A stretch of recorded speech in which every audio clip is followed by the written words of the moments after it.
Hello, welcome to Intuitive Insights. I am your no BS woo-woo coach, Megan McDonough.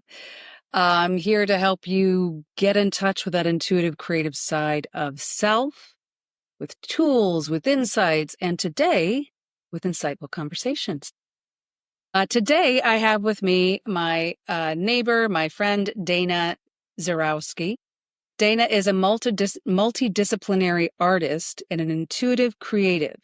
She weaves together oil painting, photography, custom clothing design under her evolving brand, Dana Z Studios, that is. Her work blends raw expression with soulful symbolism, often exploring light, nature, layered textures. In addition to her visual art, Dana offers intuitive tarot readings, and she creates a space where guidance and artistry intersect. Through every medium, she invites others to connect with beauty, meaning, and transformation. Welcome, Dana. Thank you, Megan. Very happy to be here. Very excited to be here. So, okay, let's start with our two questions. My two questions. How do you define intuition? It's yourself guiding you. There's, it's there. You know that feeling. People say it's in your stomach, in your gut, I don't know that that's always the case. I think sometimes our intuition can be outside of us. We see a sign, we see something that is your intuition tuning you in, like, hey, pay attention to this. Or I would say that's like intuition having a conversation with you. Yeah. You're speaking to yourself from a different sort of perspective, from a different way of looking at it, almost like a friend would talk to a friend, but you're giving yourself the best advice because you're the only one who can give you that advice. You're the only one that knows you that well, So that intuition comes from knowing that you are the one person that holds the key to what you know about you. You can't go outside yourself for that. You can't ask a friend anything about you, really, because all you're really asking them to do is give you affirmations of what you feel, because you know already what you feel.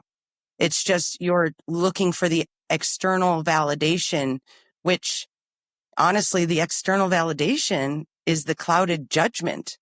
It's the intuition without the external validation that is the true intuition. It's what you feel in yourself without anything else clouding.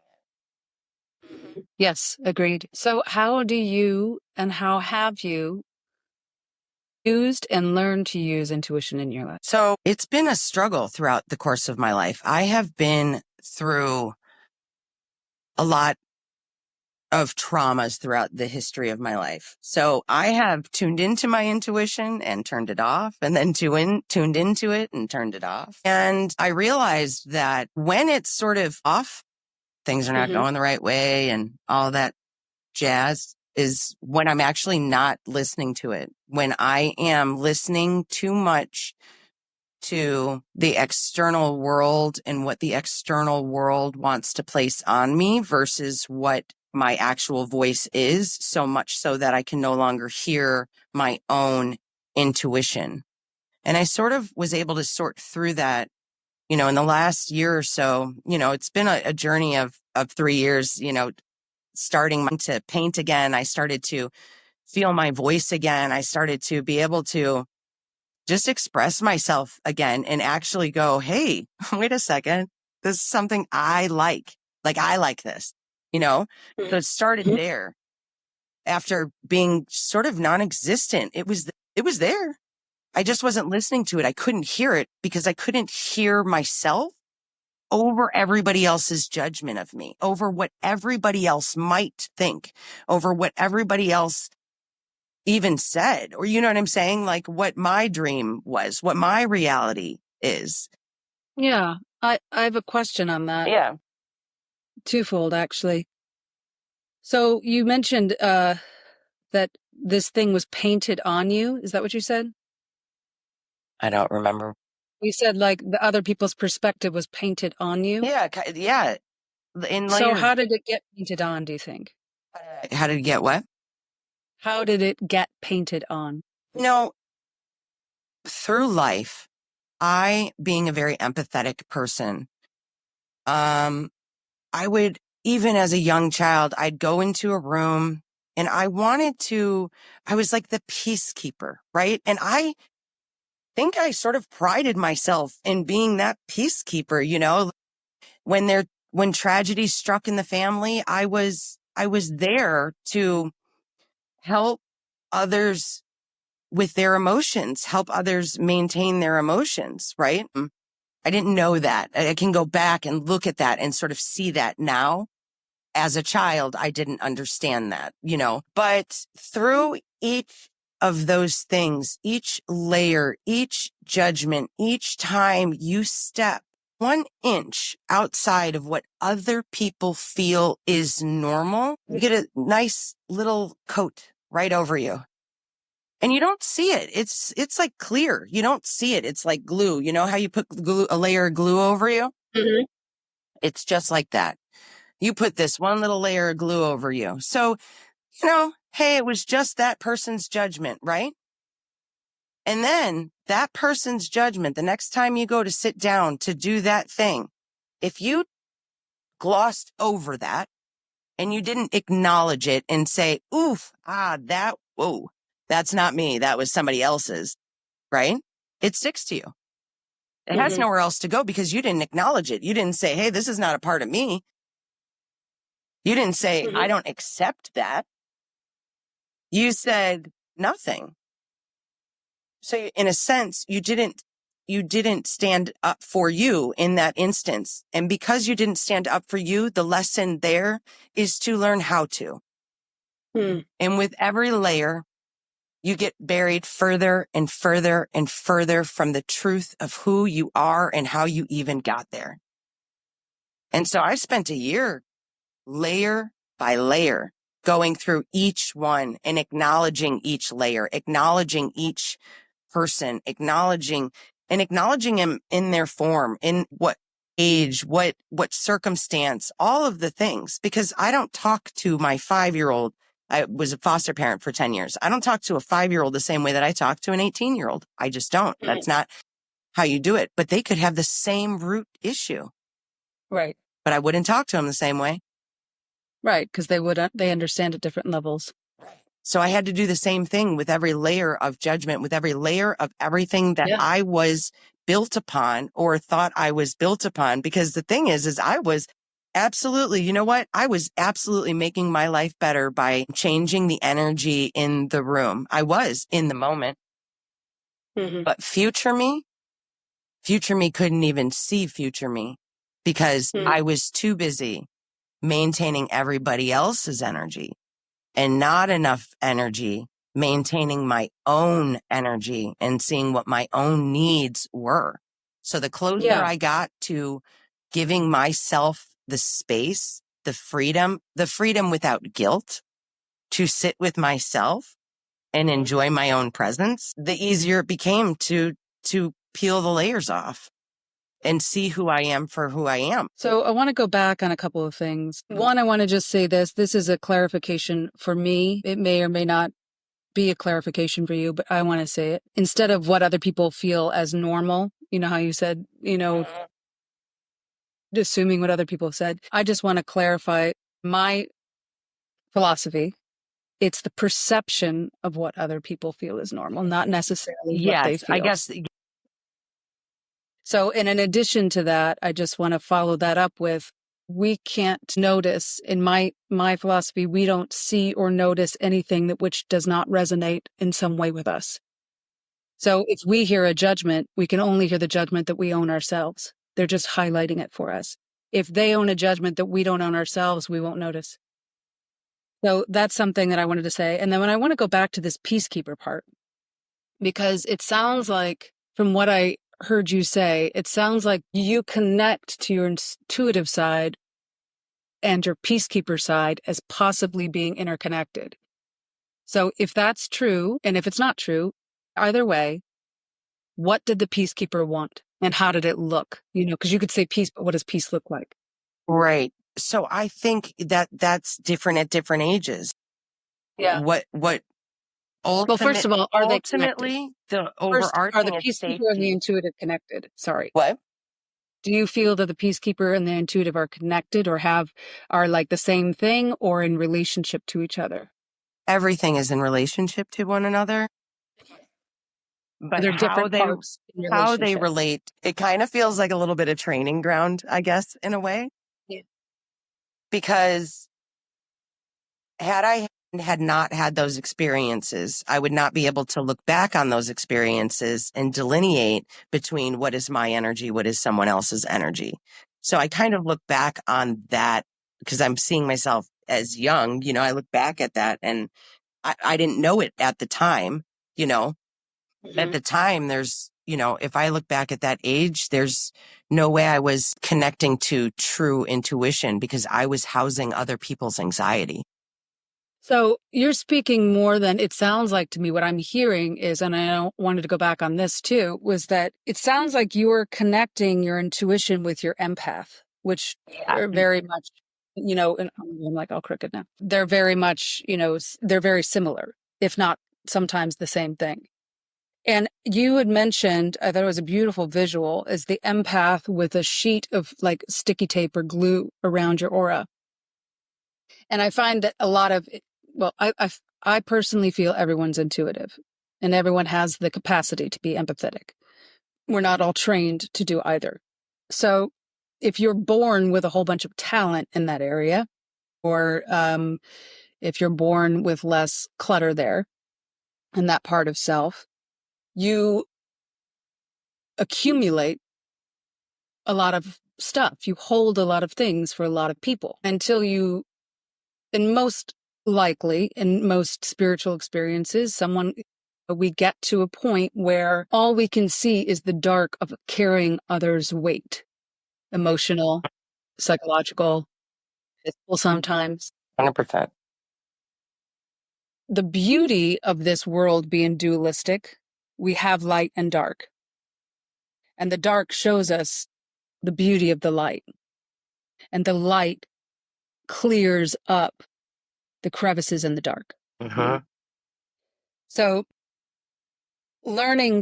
so I guess what I'm asking in this, saying this is, without going too specific or too personal, is what was the ball route for you, not externally, but like internally, of the dark room needing to find the light? Or better I put, felt empty.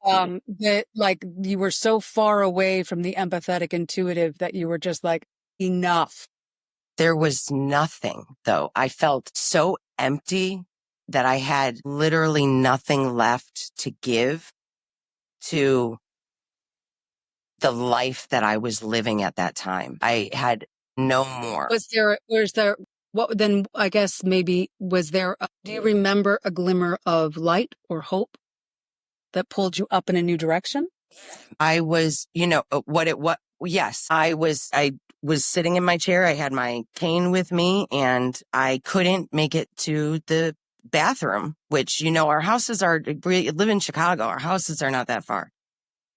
And I had had enough, and it was just, it was get up and get out like that. There was no glimmer of hope. What I realized that the glimmer of hope, there was no glimmer of hope. There was no one coming to save me that was outside of me. I had to get up and start walking and just keep moving and doing for myself. That was the glimmer of hope. I was the glimmer of hope. Yeah. I gave myself the glimmer of hope. Yes. Yeah, that's what I mean. I mean, it always comes from within. I'm just asking, like, because sometimes it's a thought or an insight, or sometimes it's an external symbolism of something shifting internally, I think or everything noticing. happened sort of simultaneously for me. And then as I sort of, chose myself over anything else in order for me to heal and move forward, that's when every time I chose myself, every time I chose my truth. That is how I got closer and closer to my intuition. That's how I got closer and closer to the intuitive side to me, to the paying attention to just everything, understanding the connectivity of it all. Mm-hmm. I don't know if I described that. Yeah, no, that works. That's your truth. That's it. I talk a lot. So We what know I want to that. talk about now is something that's near and dear to me, which is the connection between creativity, artistry, and intuition, and how they're kind of access points to each other, opposite ends of the spectrum. You know, intuition is potential creativity. Creativity is kinetic intuition. So you were an artist and then you stopped like in your 20s or something, and then you came back to it. So what brought you back and what made you stop? Well, life made me stop. I I did photography in high school, and then in my early 20s, somebody bought me, or they didn't buy me paints. They worked at Michael's. I don't know how they obtained them, but they got me some oil paints. They stole you some shit? Maybe. Fell off a truck? He was, I think, I think. Anyway, he always watched me just doodle because that is how I sort of adapted myself in the world. Well, as you know, I'm more of like an introverted sort of person. Like I'm extroverted, but only in Introvert, extrovert, yeah. yeah. So he gave me those, and I painted for a couple of years with that, and I would sell a painting and then put it right back into just getting more paints because I just loved it so much. That was all I was, and then, life got in the way. Just a couple of deaths, a couple of things, a couple of, just life teachings and lessons that it literally just like the layers of, of the glue as they got more on me and more on me, I lost who I was inside. I lost who the artist was inside. She was in there. She was always in there. She just was covered up. Is it possible that, see, I believe that we all come into this life with lessons that we want to learn, and we sign up prior to being born in these what I call skin suits, and we're like, yeah, I'm cool with that happening. I'm cool with that happening. Yep, that definitely needs to happen. If it doesn't happen this way, we got B, C, and D options. And instead of, I also feel like that perspective, for me at least, gives a more empowering vision of my journey in life and less of a helpless one. So, is it possible that the layers weren't thrown at you, but that they were pulled into you to hide your sensitivity? Because like I said like before, I think it's like boot camp, right? I think I've said this to you before. Yeah. Like spiritual boot camp. Okay. So like, I feel like my whole life has been a spiritual boot camp. So those things that I talk about, the layers on top of layers, right? That is, more of a visual representation, but it is how I based off explain it of too. sort of the choices, right? I may not have had so many layers if I was able to stop, look, recognize, and adjust. I didn't. Right. But that's what I'm saying. At the time, you needed a blanket. Right. At the time, you weren't ready to look out. Right. You needed to hide. And that hiding was a gift waiting to come out later. Yeah. So the gift of what you're experiencing now wouldn't have been so much of a gift had you not hidden. Oh, yeah. You see what I mean? I didn't know how deep we were going, but yes, this is deep, baby girl. This is a higher perspective situation. This is not like, this is something that I signed up for. I didn't know I signed up for it. Yes. But I mean, listen, someone knew, I knew, soul knew, like this was contracted. Part of your process. I didn't know that this was contracted, but yeah, it was absolutely contracted. I was trying to be like spiritually PC a little bit. I don't know. Yeah, fuck that. Okay. But for me, no BS woo-woo coach. Those things are the training ground. Yes. Because what they've done for me is help me open this further because they show me back then how I accessed it. And I get to see from that perspective, like but I had to crack the code first on my own, myself. I had to first find self on my own. You can't get there until you like go searching for yourself. Once you try to go and search for yourself, then you'll start to find these pieces that were missing. You know what I mean? They're hidden for a reason. You have a path, a soul, you also have free will and choice in this human form.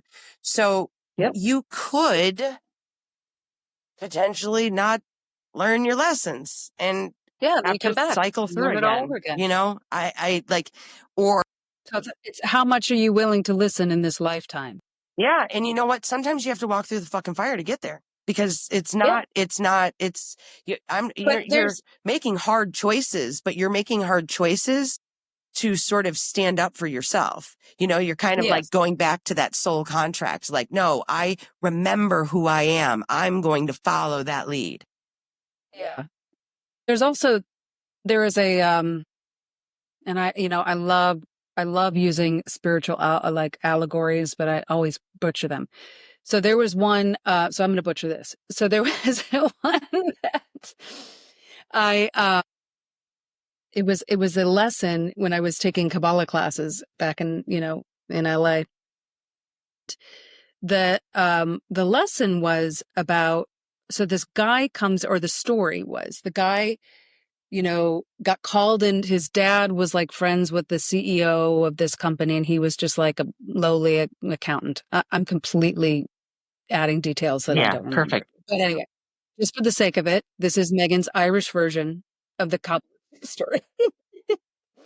So the guy gets called into the CEO's office, and he didn't know why.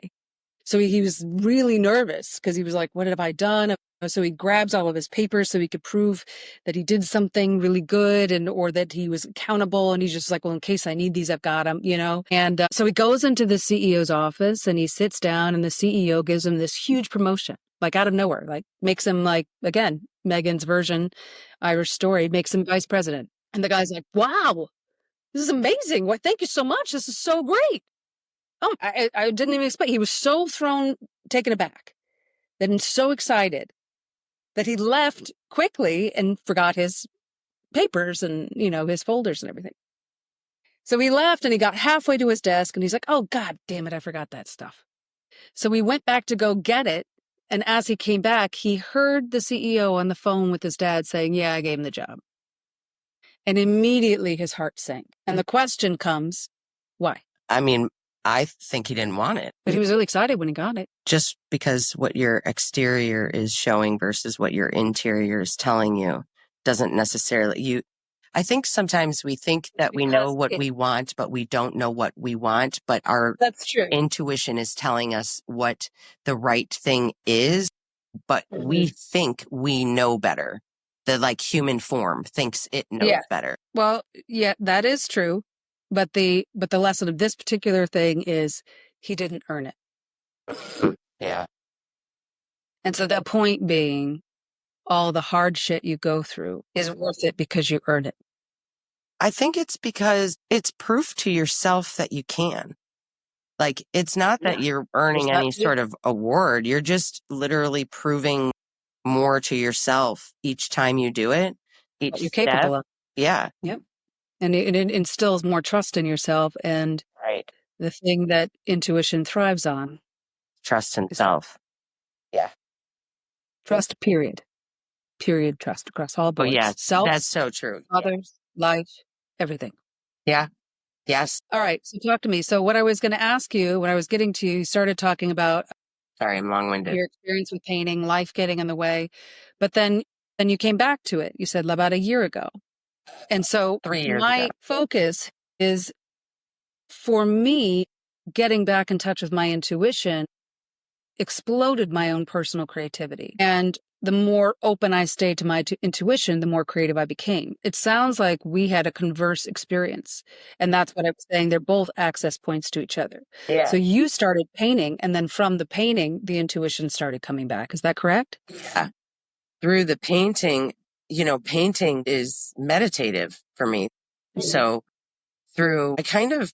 I think that when I'm painting, there's a rhythm to my brush as I'm listening to the music. Mm. And so that became this cathartic place where I could access more of who I was. In those moments, I was slowly opening myself up. Literally each brushstroke, just opening myself up a little bit more to stopping the other chatter in my head at the time, because I had so much It happening. quieted you so you could hear. Yeah. Yeah, exactly. Quieted everything else so that I could hear. And that's why I ended up needing to go to the woods to really heal for myself, is because that's where I was able to quiet the energy and only hear myself. Because it gets really hard, especially in the hard times, especially in the lonely times, to hear yourself, because you're so lonely. All you want is someone else to hold you and help you. Mm. And that is the most extreme time where you actually need to hold and help yourself. Like that's the time to go away and be alone when you're in those negative emotions, because you need to go and be with those negative emotions, with that part of yourself, and really sit in it and cry for you and, go through. Process it. Yeah. So that you can keep moving forward, and I Yeah, did and all that also through painting, like I yeah. was able to get that out. I cry while painting. I have paintings that I have smashed because I've been so fucking upset and I thrashed this place. I've thrashed it a few times, through the course of fighting for fucking me. Mm. And I keep them because it's a reminder to me that I fought for fucking me. I fought me for me. Yeah. And I learned it through painting. There were two things I wanted to say to that, pick up on what you said, but there's a yogic saying that I use a lot, which is the body is to the breath as the breath is to the mind.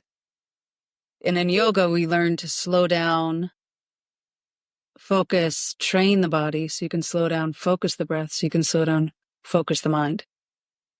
And the thing is that what happens when you live in a city, or if you're living in misalignment, and misalignment meaning energetic and physical, mental, spiritual, that the breath gets disrupted. And the best thing you can do then is to go out into nature, because nature never forgets to breathe. The rhythms of nature don't get disrupted by, too much visual stimuli or, political weather. Yes, there's nothing there but nature to guide you. Nature's magic to guide you. Nature will take your pain and transform it back into nature. As long as you trust. The other thing I wanted to say on that, and then I want to pop onto a new subject because I'm ADHD, is one thing my teacher said about spiritual evolution years ago. I remember her saying, because as I was training with her, I kind of was finding myself to be more of myself, which is more like a hermit, to be honest. I love being alone. I love it. Love being alone.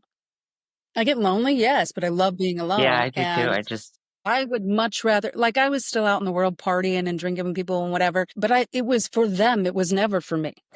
So in my mind, I feel similar. So, right. So I was struggling with that because I was still in my 20s, and I was like, I wasn't quite ready to be a hermit. I wasn't, now I got kids and a husband. I'm fine with that. But it's like, in my 20s, I was struggling, and I was saying, because as I was going along with her, I wanted less to be around my partying friends. I wanted more to be home, being and doing peaceful things, meditating, things like that. And she said, and I said to her, I said, well, isn't it lonely? Because there's less and less people. She talked about less and less people being on the path as you elevate, as you evolve, as you raise your energy and your frequency and your spirituality. And I said, well, wouldn't that be lonely? And she said, no, alone, but never lonely. Yeah, never. Because when you have the connection to source, you're never lonely. No, no. But Oh you my may be on God. your You're own. never alone. No, you're just, no, you're not. And that's huge once you sort of break that and realize that you're never alone, that Mm-hmm. you know, That becomes like an anchor in the world to and me. I add to that a little bit because I really, to me, as you know, I've just sort of literally just sort of lost everything in my life. Friends, you name it, right? Disappeared. And it hurt at first, but the truth is that is where happiness is. Like spirit helped get those things away from me by guiding me to nature. Because in nature, I was able to remove myself from energies that I could not separate myself from. Mm. So when I went to nature, I was able to separate myself and just sit in nature and stop moving and slow down because my nervous system didn't even understand how to do that. The human nervous system had no idea what slowing down actually meant. Mm-hmm. And then remove all of the other energies literally kind of one by one, like day by day. I went through energy by energy of people that I had in my environment. So I didn't just work on me. When I was learning to come back out into the world, my first thing to do was assess everyone's energy prior to re-entering the world. And I've assessed everyone's energy as I've gotten back into the world so that I decide who I want to use my energy with, who I'm now in control of where I place my energy, who I put my energy on, because I'm not afraid to be alone. So now I get to be the choosy one. I get to be the one who says, you know what? Yes, I do vibe with your energy and I would like to hang out with you. Or, I think a past version of me would have really enjoyed you, Mm-hmm. but not this version of me. And I don't have to give energy to anybody I don't want to. I mean, in the nicest way possible, but I'm not going to waste my time or energy anymore. I used to waste my time and energy, and all that helped me do was to sort of float in their bubble with them versus me floating in my own individual bubble and allowing in, sort of love and light, because if you are so close, there's just something about. It sounds to me like you're speaking to, and what I recognize personally is the difference between discernment and people pleasing. Yes. Yes. And so you're just gaining clarity on your own boundaries of energy. Right. Person by person. And I happily let go all of the ones that don't belong, that I don't see having the ability to just continue to move forward. They don't want it inside themselves at this moment. That's where they're at. That's their timeline. That's their shift. That's their choice. I'm not going to hold myself back to be with someone who's not looking to continue to evolve. So Mm-hmm. I just choose to go that route, and Mm-hmm. it's not anything negative. I have no bad feelings towards them. I literally leave them in love and light. And I hope that they do, find their choice points in life and then they're able to make the choices that suit them the best, right? That You will, because it's them. exactly right at their time. They're just this is not the Yeah. timeline for it, I guess is the way to say No, it. Like you're this is not in just the not the driver's seat, timeline for and it. And like you don't. That's the thing, and that's the trap of that can be a big trap of being empathetic and aware of energy of your own and others. Is that you can see how beneficial certain maps have been in your life, but not everybody is on the same journey, yeah, they and might not not everybody even likes see the it. road trip. They might not see it You know, this go round. Their soul might have a couple more go rounds before they see it. So they might, but it may never be theirs to see. right. There's just so much more to all of this than we can imagine. But what we can do is continue to help other people find their own self. Like it's not like, I guess through almost through like I don't know how to explain it, but but everybody has the capability to get to themselves. They do. They just have to tune in a little bit more, to whatever sparks them, whatever makes them feel a sense of calm, quiets the noises, even if it's for a minute. Everybody knows, everybody has that one thing. I've talked to people, I have my garage, they come all by for the paintings and stuff like that. One guy came through and we were talking and I'm like, you have that one thing from when you were a kid, that one thing that really just brought you joy. Like you had it, like, cause kids were a little selfish, right? So we have this one thing that we like at one point in time, right? And he was We're like, just better listeners to our soul. right. And he was like, Pokemon cards. And I still sort of have them, but I'm like embarrassed to bring them out, blah, blah, blah. And I was like, why? And he was like, well, because I'm an adult with Pokemon cards. And I was like, that's like a story. That's just a story that you're telling yourself to keep yourself from bringing them out into the world with you. Yes. And in all fairness, Dana, and I can't help this comedian side of myself. I know. You can't like go trade Pokemon cards with like 8-year-olds. You know what I mean? Right. As an adult. Well, no, he He's likes them to legit. He can't do that. But what was it about the Pokemon cards that lit him up that he could explore more? Yeah, it wasn't about bringing him out into the world necessarily. That was his sign of like, he did just bring him out because he spoke out loud to me about a joy he had as a child. Yes. Yes, absolutely. And that immediately, brought a sense of joy. And who knows where his mind has gone since then, but when you just ask somebody like, what made you happy as a kid? Like what made you feel that like sense of joy and wonderment in the world? Like follow that fucking thread because that thread's real. Amen. Okay. Speaking of which, get out your tarot cards. I didn't know we were going to do this, but we're going to do this. So Dana has started doing tarot in the last year or so, right? Yeah. And what tarot, so and Dana, speak to this if you feel differently, but I feel that some people are intuitive, some people are astrologers. That's their choice of divination. Some people are tarot card readers, oracle card readers. Some people read tea leaves, coffee leaves, whatever. Everybody, or intuitive, just like me, soul talk. But a lot of people have a external divinatory tool that becomes like a safe space for the reader and the one who is being read. I can feel sometimes when I offer intuitive readings, it's like, well, what do you use? People ask me like, well, what do you use? I'm like, I don't, I just listen to your soul. And there's something that's so naked about that sometimes it freaks people out because they can't walk away going, it was just stupid cards or she read it wrong or whatever. So there is a safety in something like a divinatory tool, which is wonderful. A lot of people respond to it. I love them myself, but I don't read them for other people. I do it for myself. Now, Dana, do you feel the same way? Is this a tool, another tool, an outlet that you can let your intuition flow through? Yeah, absolutely. I think, it's interesting because my truth is that I didn't tarot anything, nothing tarot, no tarot. You know what I mean? There was no sense of that. I knew I was always connected to spirit since I was young.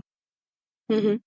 I just didn't know the path to tarot, how that got here. So how do you use your tarot cards? How do you work with them? Because everybody has different techniques and sometimes people do. I know you have a different way of doing it, but some people do like, the Celtic cross or the 3-card spread, but you do something else. Oh yeah, no, I do. I let spirit pull the cards. So you do jumpers.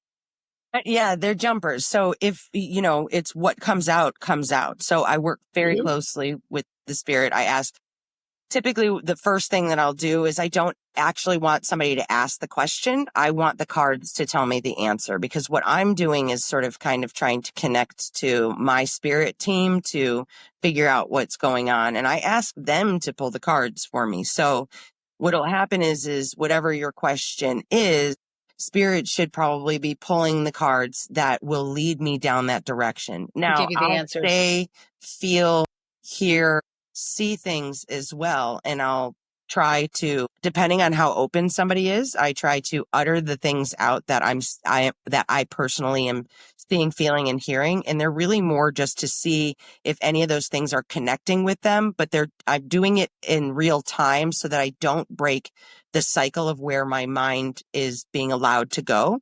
Because I kind of have to clear out what is happening with me first in order to get a clear read on who I am actually reading. And then I sort of wipe that and move towards the next sort of wherever I'm sort of placed to go. Does that make sense? Yeah, absolutely. All right. So let's read for me. Why not? Right? So don't tell me So anything. do I have to say out loud what I'm asking about? I'll tell you I later. don't want you to. Good. Okay. I'll give you, so we can do it two ways, so I'll read it in the pieces and you can just confirm to me that you received your answer or that I was on the right path without having to tell me all the details, or you could share the details if you wanted to, but I wouldn't go incredibly personal. I say this all the time because the thing is that if you're with other people or other people, like if it's personal. So sometimes externally what's happening to me I will sometimes mirror the energy when I'm pulling into it. And so, if it's like a group reading, I wouldn't like ask a personal question because I might mirror something that triggers you in front of you and not on purpose. It's not a purposeful act. Mm-hmm. All right, let's go. So if you want to know what I'm doing right now, I'm actually asking the deck. So I typically say spirit of the highest power, greatest good, and harm to none. Help me tune into Megan. I usually say the person's name in my head. Mm-hmm. And then as I'm going through, I'm talking to spirit and asking spirit, I repeat over and over what I'm looking to find. So I'll just tune in. Did it just throw up? It sounded like the cards just threw up on the table. They didn't. They're under the thing. It was like all of them. That sounds like a throw up. A card throw up. I guess, yeah. I guess because I hear it all the time that I don't. Yeah, shuffling? I'm shuffling, yeah. Right.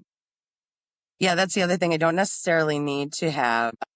See, now the last time I gotta speak to this right now. The last time you pulled for me, Yeah. Are you having a hard time getting stuff right now? I'm just starting to pull right now. Yeah, I am having a hard time. Here's the thing, though.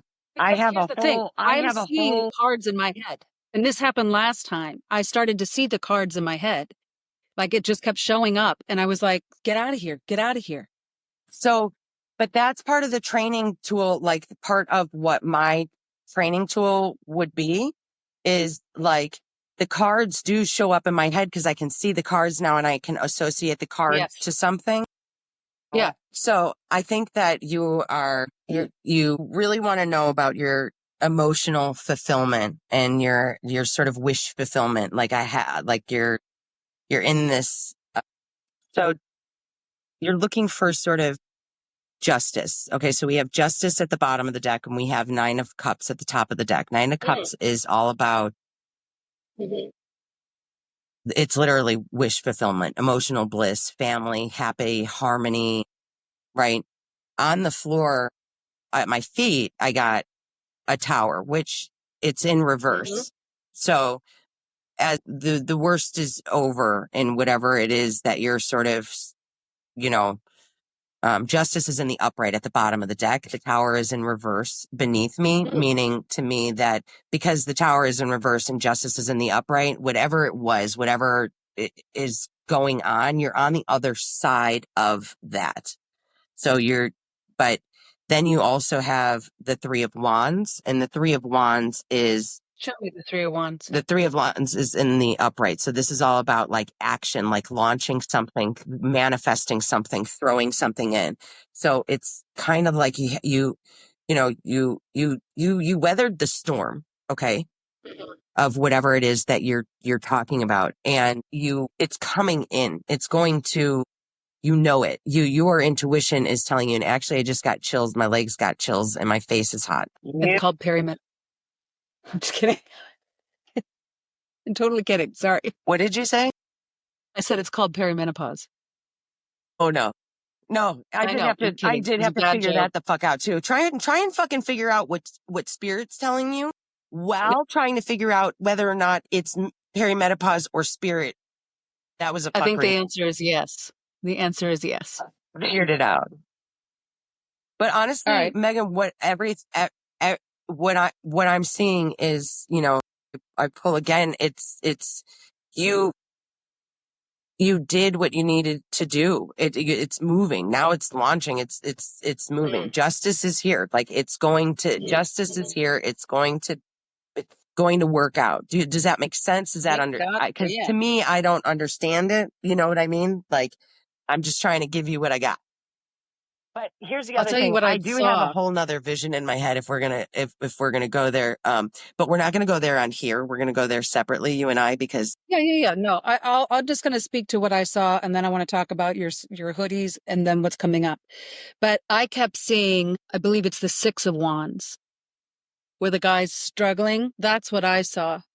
That's what was popping Six up in of my Wands head. is actually victory. So, but you see it in the reverse or It looks sword. like it looks like the top Rider Waite version, where he's like forward, and then he's like one guy with a wand Yeah. fighting a whole bunch of other wands. Yeah. I think it's the Six of Wands, I think. But anyway, Yeah. that's what I saw. Could be the swords too. I don't. Which to me says struggle, but maybe there's a different interpretation of that. So thank you for that, by the way. So that was a little taste of how Dana uses her intuition with the tarot cards. So a couple of things. One, I love your hoodie. Talk to me about it.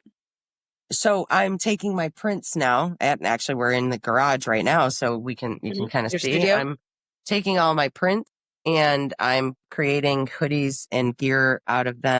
Well, you have an Instagram account, I do, yes. and It's people can order Dana. through there for your hoodies and gear. Yes. Dana's. You can just email me at danazstudios at gmail. And what is your Instagram and It's socials? hashtag Dana Z Studios. So DANAZEE Studios with an S. And same thing with So people can see all your artwork there, your yeah, I'm slowly putting up your the artwork and stuff. merchandise. Yeah, I'm doing so. And um so for the next 3 months, Dana is going to be doing her tarot, Dana Z Studios or Two Worlds Tarot, on my website, magnetizeyourlight.com. Underneath online services, book online is where you can find her. I'm offering 10% off with the code MYL10. You got 10% off for a half hour or hour tarot read with Dana. And Dana is also doing something super special, which I absolutely love. And it's fond to my heart because I do something similar in my vein. But she's offering, for an additional, minimal charge, an intuitive painting that, like a miniature intuitive painting that goes along or is inspired by your tarot reading, which is kind of a cool thing that you can use as like a mandala to remind you of the messages that came through, and or just a really fun little piece of art that you can collect from Dana Z. Dana, thank you so much. And your website is danazstudios.com? That's it. Yep. Thank you. I appreciate it. This was fun. Yep. And Instagram at Dana Z Studios. It's Hashtag? Dana Z Studios. Okay, I'll make sure it's all in the show notes, and you can find her and her hoodies and her gear and her art and her intuition. Hashtag Dana Z Studios. Thank you so much. And guys, make some magic today. See you in a couple weeks.